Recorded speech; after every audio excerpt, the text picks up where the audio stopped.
ರಿನೋವೇಷನ್ಗಿಂತ ಹೊಸದಾಗಿ ಮಾಡ್ತಾ ಇದ್ದೀವಿ, ಪುನರ್ ನಿರ್ಮಾಣ ಅಂತ ಹೇಳ್ಬೋದು. ಪುನರ್ ನಿರ್ಮಾಣ ಮಾಡ್ತಾ ಇದ್ದೀವಿ ನಮ್ಮ ನೆಹರು ಸ್ವಿಮ್ ಸೆಂಟರನ್ನು. ಯಾಕಂದರೆ ಇಲ್ಲಿ ನಮ್ಮ ನೆಹರು ಸ್ಪೋರ್ಟ್ಸ್ ಕ್ಲಬ್ಬು ಬಹಳ ಚೆನ್ನಾಗಿ ಇವತ್ತು ಕುಮಾರ ಪಾರ್ಕು, ನೆಹರು ನಗರ ಸುತ್ತಮುತ್ತ ಜನರಿಗೆ ನಮ್ಮ ನೆಹರು ಸ್ಪೋರ್ಟ್ಸ್ ಕ್ಲಬ್ ತುಂಬ ಒಳ್ಳೆ ಬಳಕೆ ಆಗ್ತಾಯಿದೆ. ಒಳ್ಳೆ ಜಿಮ್ಮು ಮತ್ತು ಯೋಗ ಸೆಂಟರ್ ಎಲ್ಲ ಇದೆ. ಅದೇ ರೀತಿ ಇಲ್ಲಿ ಏನು ಹಳೆ ಸ್ವಿಮ್ಮಿಂಗ್ ಪೂಲ್ ಇತ್ತು ಇದನ್ನು ನಾವೇ ಇಂಪ್ರೂವ್ ಮಾಡಿ, ಯಾಕಂದರೆ ಭಾಳ ವರ್ಷಗಳ ಯೂಸೇ ಮಾಡ್ತಾ ಇರಲಿಲ್ಲ. ಆಮೇಲೆ ನಾನು ಇಂಪ್ರೂವ್ ಮಾಡಿಸಿ ಮತ್ತು ಅದನ್ನು ಉಪಯೋಗ ಮಾಡ್ತಾಯಿದ್ರು. ಆದರೆ ಇದು ಇನ್ನೂ ಹೊಸ ರೀತಿಯಾಗಿ ಒಂದಿನ್ನೂ ಆಧುನಿಕ ಒಂದು ಒಳ್ಳೆಯ ವ್ಯವಸ್ಥೆ ತರಬೇಕು. ಮತ್ತು ಆಲ್ ವೆದರ್, ಯಾವುದೇ ಒಂದು ಮಳೆ ಇರಲಿ, ಜಾಸ್ತಿ ಬಿಸಿಲಿರಲಿ, ಏನೇ ಇರಲಿ, ಅದು ಸ್ವಿಮ್ಮಿಂಗ್ ಪೂಲನ್ನು ಉಪಯೋಗ ಮಾಡ್ತಕ್ಕಂಥ ವ್ಯವಸ್ಥೆಯನ್ನು ಒಂದು ಇಂಡೋರ್ ಟೈಪ್ ಸ್ವಿಮ್ಮಿಂಗ್ ಪೂಲನ್ನು ನಾವು ಮಾಡ್ತಾಯಿದ್ದೀವಿ.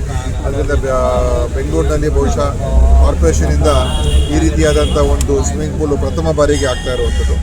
ಅದರಿಂದ ಈ ನೆಹರು ಸ್ವಿಮ್ ಸೆಂಟರು ಭಾಳ ಇಲ್ಲಿಯ ಸಾರ್ವಜನಿಕರಿಗೆ, ಸ್ಥಳೀಕರಿಗೆ ಮತ್ತು ಕ್ರೀಡಾಭಿಮಾನಿಗಳಿಗೆ ಭಾಳ ಅನುಕೂಲ ಆಗುತ್ತೆ ಅಂತ ನನ್ನ ಭಾವನೆ.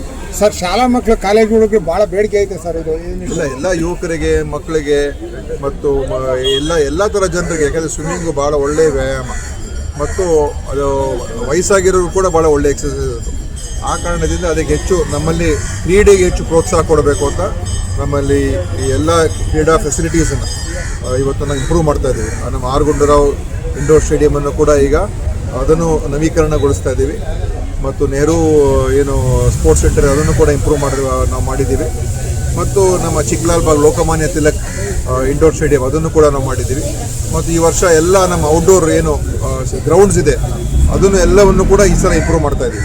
ಎಲ್ಲ ಇರುವಂಥ ನಮ್ಮಲ್ಲಿ 3-4 ಗ್ರೌಂಡ್ಸ್ ಇದೆ, ಪ್ಲೇ ಗ್ರೌಂಡ್ಸು. ಆ ಪ್ಲೇ ಗ್ರೌಂಡ್ಸ್ ಇಂಪ್ರೂವ್ಮೆಂಟ್ ಕೂಡ ಈ ಸಲ ತೊಗೊಂಡಿದ್ದೀವಿ. ಸೊ ಒಟ್ಟಾರೆ ಸ್ಪೋರ್ಟ್ಸ್ಗೆ ಈ ಸಲ ನಮ್ಮ ಕಾನ್ಸ್ಟಿಟ್ಯೂನ್ಸಿಯಲ್ಲಿ ಈ ವರ್ಷ ಭಾಳ ದೊಡ್ಡ ಒಂದು ಬದಲಾವಣೆನ ನಾವು ತೊಗೊಂಡ್ಬರ್ತಾ ಇದ್ದೀವಿ.